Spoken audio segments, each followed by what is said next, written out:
প্রশাসন পর্যাপ্ত চাপ প্রয়োগ করতে পারেনি।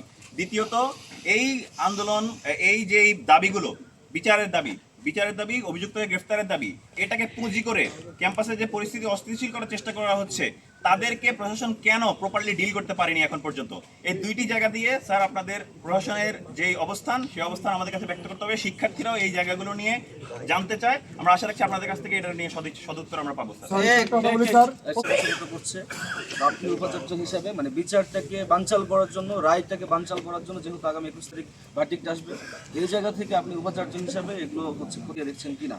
কারণ আমরা চাই না এই যে পতিত সন্ত্রাসীরা, পতিত ফ্যাসিস্ট, তারা বিশ্ববিদ্যালয়কে অস্থিতিশীল করে আমাদের যে আকাঙ্ক্ষা যে জুলাই হামলার মদতদাতার বিচার হবে, সেই বিচার কোনোভাবে বাধাগ্রস্ত হবে।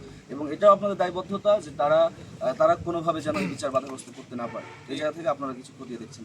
ঠিক স্যার, আপনারা যদি দেশের যেই স্বরাষ্ট্র মন্ত্রণালয় আছে, সরকার আছে, তাদেরকে আপনাদের বিশ্ববিদ্যালয়ের পক্ষ থেকে কি স্যার পদক্ষেপ দেওয়ার দাবি জানিয়েছেন?